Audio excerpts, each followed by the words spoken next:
You have seen our studios, and you may have wondered, what does it take to do that? We're going to answer that this week with Adam Stalnaker, as that is a question he is now qualified to answer. We're making the maiden voyage here in the Rockport Wealth studios. And unlike the Titanic on its maiden voyage, we are definitely not going to sink. We're going to answer a lot of your studio questions, and you're going to get to learn about Adam and Rockport Wealth in the process. Stay tuned.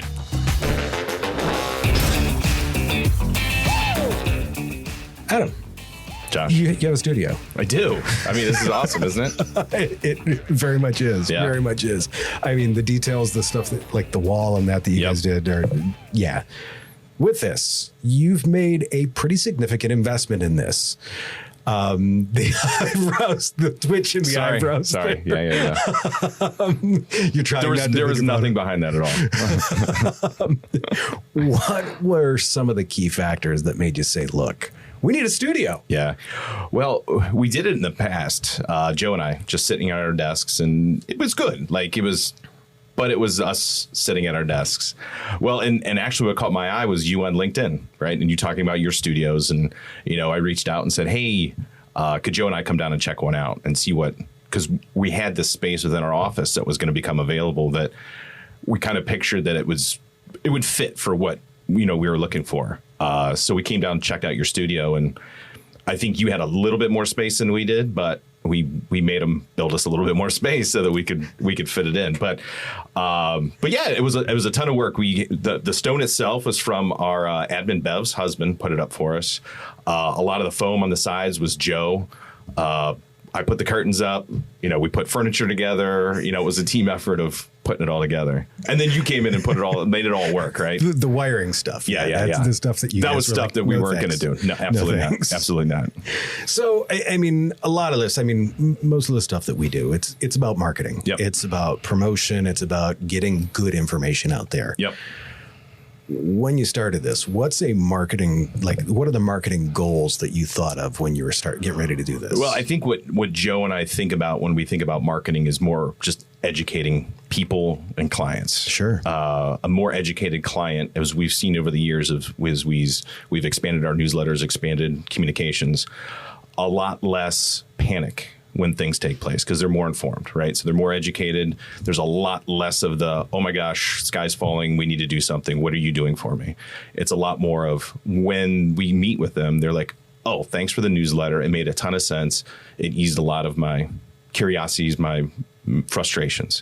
But I think expanding upon that too is as we go to the next generation, the younger generation of people, understanding what are the things they should be thinking about? How do they get started?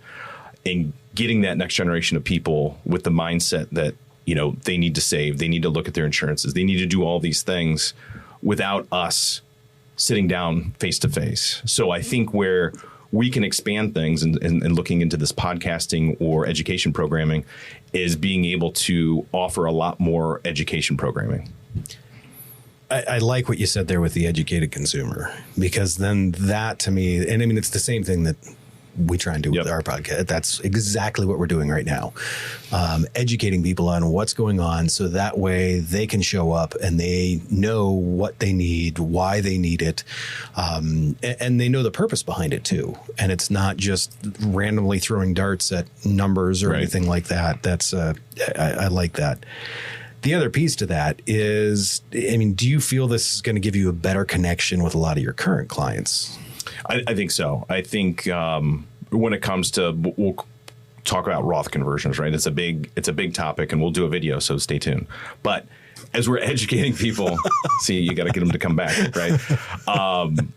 But it's an education point that a lot of people don't understand. They don't understand the opportunity there. So I think if we're able to tee them up with some education on why we look at those things, and Joe's done a ton of research when it comes to Roth conversions and IRAs with Ed Slott and all these other programs that he's gotten into. And as we educate more ourselves, we can educate our clients, and then they can come to us when it makes sense instead of everybody raising their hand at once and saying, hey, is a Roth conversion good for me? Well, if everybody did that at once, it's a little much, and Megan wouldn't be too happy. Megan's our paraplanner. You'll see her on some stuff later on too. She's peeping in on this one too. But she would not be happy in terms of the workload, I'm assuming. Absolutely not. I don't even think I was. We have better things for her to do. So. Okay, good. Yeah, good. That makes sense. That makes sense. So, I mean, like you said initially, you came down to one of our studios and said, okay, yeah, this looks doable. This looks feasible. As we started talking about the equipment, what were some of your thoughts when it came to that? Like, I mean, what did you envision? Not as many boxes when it all got delivered. It was like Christmas time at my house when my wife orders everything from Amazon, right? It was just all these boxes and continuing to open things up and look at them. No. You thought it was going to be a couple of boxes. Yeah, but it was a lot. If people could see a picture of what all is inside here, it just looks like it's you and I sitting here at a table, but there's a whole lot more. Right. There's a couple of cans in front of us, and they don't realize the 3 cameras, the 4 tables, the computer. Lights. 1, 2, 3, 4 screens, lights. Yep. Yeah. All the foam on the walls. Yeah. Yeah. Yeah. There was a lot. It's like, how are we going to put all this stuff into one space, right? How is this all going to fit in that closet-sized room? Because that's something else that I think is interesting. A lot of people, when they come to one of our studios, and I'm assuming they're going to have the same reaction here, I think you guys were surprised when you walked in the room and you're like, oh, it's only this big? Yeah, absolutely. Because you had seen podcasts and you're like, okay, this is this great, giant, big hallway. And it's not a big room. No, not at all. I mean, there's 5 of us in here right now. It is. It's cozy. It's cramped. It's cozy. It's going to get warm. Yes, it is. And we're like 8-9 minutes in. Yeah. And yeah, it's already toasty. I can't believe you're wearing something long sleeve. I know. You're just the trooper when it comes to that. Well, it's usually cold in this office, so not in here. Not in this particular room, though. No. What were some challenges along the way in getting all this together, besides putting the foam up, besides assembling the furniture? Well, I sliced myself really bad trying to cut the foam one day because Joe did a great job of getting all the big pieces in, right? So there's big pieces all over and there's little cuts. And then I was like, oh, there's a little bit of sticky on the blade of the scissors, and just ran my finger right down. And so we'll call that a challenge. And then figuring out curtains in the corners. Yeah. That was a challenge. It wasn't a challenge putting it all together because you did that. So. You guys did all the furniture and the foam and the stuff like that. And I mean, you guys did a great job. It looks really good in here. And especially, I mean, like I said, this wall is super cool. Yeah. I mean, I love the look of it. I feel like there should be a fireplace here. Maybe it just feels like there's a fireplace in here. Maybe that's the right way to put it. Right. If another financial advisor is thinking about putting up a studio, what would be your advice, or what's something that don't do it? I don't want the competition. I was just going to say, besides don't do it, we don't want the competition. No, I think it's a great idea depending on what they're trying to accomplish, right? Sure. I think a lot of us are educators, teachers to a certain degree with our clients, and I think it's a great platform, a great piece, a great way to be able to do it. But you gotta really buckle down and make a commitment to it, right? Like, we're not going to put this thing up and then do something once a month, right? A podcast. Yeah. I think it's something that we put the money into it, but we also have to put the time into it. And I think what a lot of people don't understand is if you're going to do something, if you don't put the time into it and expect some sort of result, that's not realistic. Like, you got to put the time in, you got to plan it out, and plan out what you're going to do as well. I mean, and as we've talked about some of the production pieces with it, you're like, oh, okay, there's more than just come in, push the button that says record, and away we go. And suddenly we magically have this podcast that goes out into the world and brings us all sorts of clients. Yeah. The one thing that I like with this too is, especially, I mean, you talked about the piece about with working with people. There's a trust thing. People need to trust you. Yep. They are basically, I mean, I don't want to say giving you their money, but in a sense, they're entrusting you with the money. Yep. For you to appear in front of them all the time and to be like, look, this is who I am. As long, and we've known each other for a very, very, very, very it is true long time. I think that was a very for each decade. It's true. Yeah, absolutely. But to me, it's the fact that you are who you say you are is a huge thing, and you can't really hide behind the microphone. You can't really hide behind or around the camera. It's just going to be you. It really is. You guys do some collaboration with some other people. One of them, a name that was brought up was Tony Main. Yep. How do you see the studio changing that collaboration? Well, I think we'll be able to, because he's out of Columbus, Georgia, and he's basically on base, working with Army Rangers. So as we've done some collaboration in the past and done some podcasts. It weaned off a little bit. But I think with this, we're going to be able to now make an effort more and say, hey, we need to do this, right? We spent the money, we got to use it. Right. But I think it's going to be able to give us that platform back and get back to creating that education piece for the veteran community. Speaking of which, that excellent segue into my next question here, because, I mean, something you said in some of the pre-questions that we worked on was that you guys saw a gap in financial literacy for many veterans.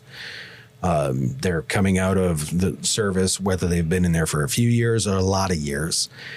And that adaptation to civilian, I don't want to say money, but civilian finances is different. The program that you guys have, can you give me the 60 to 70 second summary of that? Yeah, and I think that's another reason why we did this, right? To expand that programming that we had before. Joe and I put together a 5 video class, basically starting out basics. What do you need to think of? What do you need to worry about? Real easy to digest. I think 5, maybe 10 minutes max on the videos, a workbook that goes along with a little bit of homework. And it was some of the first videos we did. It was pretty funny how bad we were. It's always painful to go back and watch the first one. I think we became much more comfortable at the end. We were able to do a whole lot more. So I think we're looking forward to creating more education programming for the veteran community, and being able to create a library that Tony and his group can just access.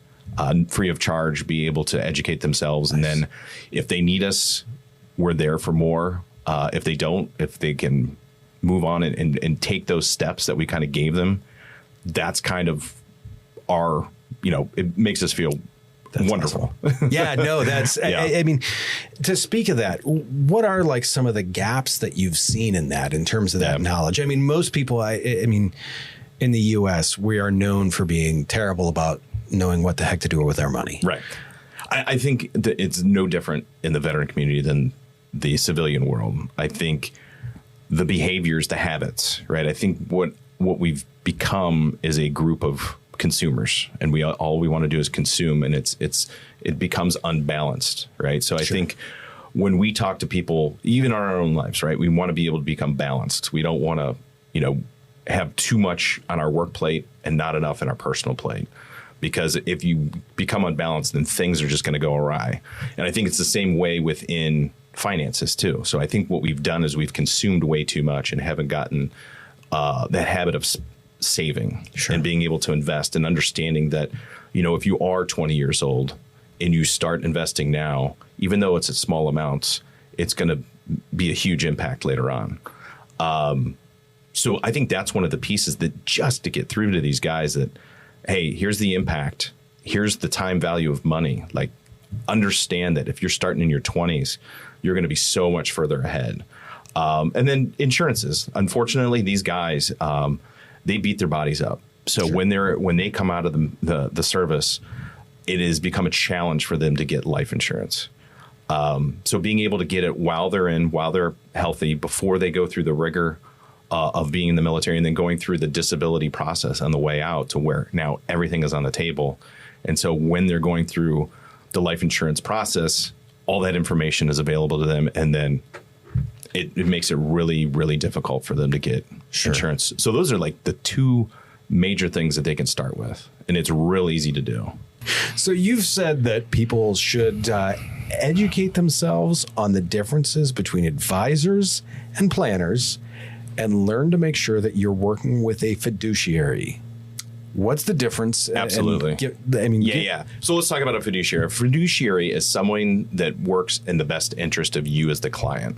So they take out conflicts of interest. So when I want to sell you something and I make a commission, and you buy said thing and I receive a commission, and then maybe I'm not bound to work with you anymore on it because our transaction was that, right? So if I need something, I can sell you something, you pay me something, and then that's it of the transaction. You want somebody that continuously works with you, right? You want somebody that, if you're working on a plan, and our plans aren't a one-time thing, they are a continuous, I call it living, breathing plan, right? We sit down, let's say you come into our office and you work with us and we put together your plan.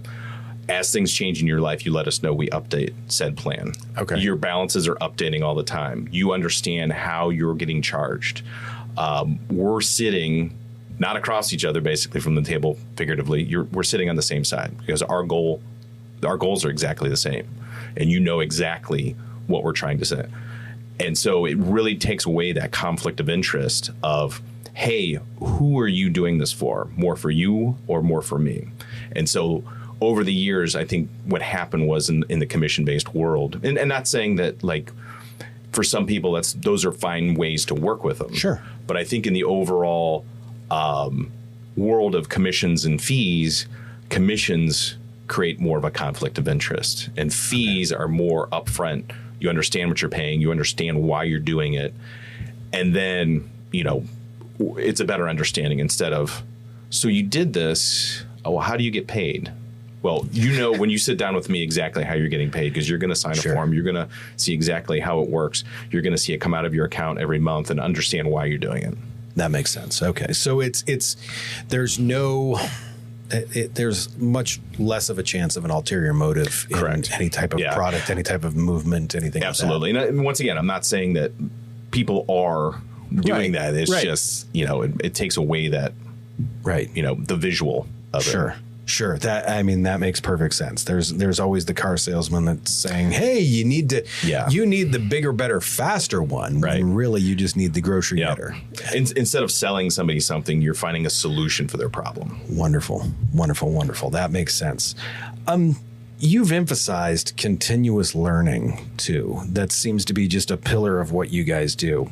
What are some of your favorite resources that you go back to? Oh, man. I think networking in this industry and understanding that I don't know everything, and people have done things different ways from us, and we need to learn how all these different ways are, and then we can kind of pick and choose on how we put ourselves together. We have a business coach who helps us, on a monthly basis to kind of work through things. He works with a ton of different advisors, so we get an understanding from what other people are doing too, and kind of walks us through things. It's listening to podcasts on even different industries based on just business itself, on how things are put together, because this is a business too, as well as, we're helping people on a day-to-day basis. So we got to be able to run this thing in the most efficient manner, whether it's, HR, payroll, like all those sorts of things. Got to keep the lights on to help people. Exactly right. Exactly right. So we got to continue to grow too. So because as we grow more, we can help more people. Sure. And you guys recently have gone through a big growth spurt. We did, You just purchased another company, essentially. Right. Yep.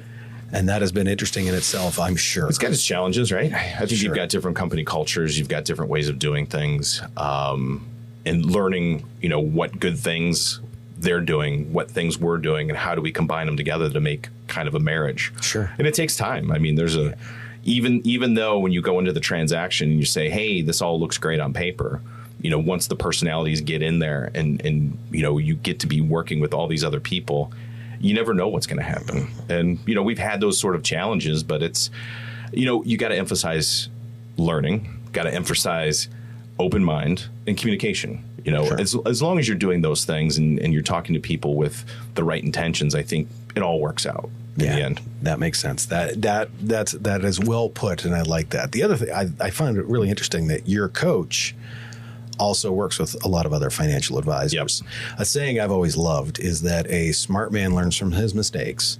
A wise man learns from the mistakes of others. If someone else has already made the mistake, I probably don't want to make that. No. We look at a ton of other podcast studios for the same reasons. What's gone right? What's gone wrong? Yep. How do they handle things? So that way we can look and be like, oh, I like that idea. Or I'm glad they messed that up so we don't have to. Well, it's going back to learning, right? How many times when you were growing up did your dad say and try to teach you something and you did not do it because you're like, you don't know what you're talking about? And then you come back later and you're like, wow, he was right. Right? I have a great short story about that. When I was about 29, 28, I went to my father and said, Dad, I don't know what happened to you. When I turned like 12, you got stupid. You didn't start to get smart again until I was like 24, 25. Without hesitating, my father looked at me square in the eyes and he goes, that's weird. He goes, it must be genetic. My dad had the same thing. It's true though, right? 100%. But you go full circle on that and understand that as you're older in life and there's other people in business that have made mistakes. Yeah. Why not learn from those? Because I don't want to make those mistakes. I don't want to make those mistakes. Those can be expensive. Yes, right? They can. Yes, they can. What advice would you give to an aspiring financial advisor who's just starting out in their career? Yeah. I really think that you need to find a firm that matches your values and gives you a system to learn and not have pressure to sell or bring in money. Because think about it, as a 22-year-old, think about it. Is a 22 going to come up to you and say, hey, Josh, I've got this great idea. And you're like, you're 22. Like, when did you get out of college? Yesterday? Like, but if they bring somebody a little more seasoned like myself, receding hairline, a little bit of gray, it makes it a little easier for them to bring people in. But it allows them to learn too, because we've made those mistakes, right? Sure. And you give them a platform of learning and growing, and then allow them to just flourish. That's where you need to find it. I think going out on your own right away is just not conducive. Yeah. Like that's what Joe and I did. And frankly, like when Megan came in, we said, no, you don't want to, like, all the warning signs, like, don't do that. This is the best place for you. And nice. Yeah, nice. She would say that she made a great decision. So we're waiting to see if we get a nod from that from the corner. Yeah. What would you say to someone that's looking at financial planning? Yeah, I mean, from a completely starting from zero. Yeah. Well, I think why, right? What do you want to accomplish? Like, I think this is a great business to help people. I think and educate people. So I think when it comes down to it, how does it match your values? Does it match what you're trying to do? And I think helping people is a very rewarding thing. But sometimes it's really hard to get started and grow. So you have to be patient. And I think one thing that a lot of people, young people, we'll call it, in this world, they just don't have the patience when it comes to growing. They want to be, head person right away. I was very patient when I was 22 also. Yeah, I'm sure you were. Yeah. But it's one of the, if I can give anybody, and you rewind back of, giving somebody advice that's getting in this industry, is having patience to be able to understand and learn and understand how the growth works and understand how they can get into this position at some point. Sure. But yeah, patience is huge. Either side of it. So whether it's the financial advisor side or the person that's bringing both of their dollars here. Correct. It's patience. Yep. Time is an amazing thing when it comes to money. Oh God, yeah. Nice. It's your biggest, bonus tool out there is time. Love it, especially when you're young. Mm-hmm. Makes perfect sense. Is there anything as we start to wrap up that you would like to add? Dude, you unpacked a lot of information here.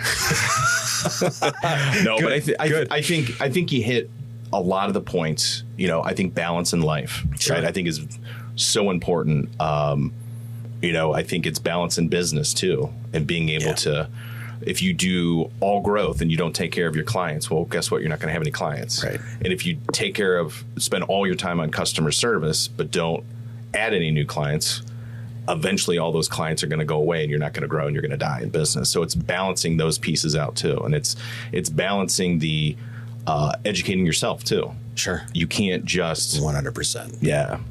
Every day there's a couple of podcasts that deal with podcasting. Mm-hmm. Imagine that. Every day they're in the car. Because I mean, and it's self-awareness, right? Yep. You know you don't know everything. And 100%. when you know you don't know everything, that's when you can start learning. Yeah. I love that. And that to me is a great place to finish. For all of you out there, keep on learning, because that is the key really to moving forward, especially when you add time into that equation. That being said, do me a favor, take care of yourself. And if you can, take care of someone else. I will see you very soon.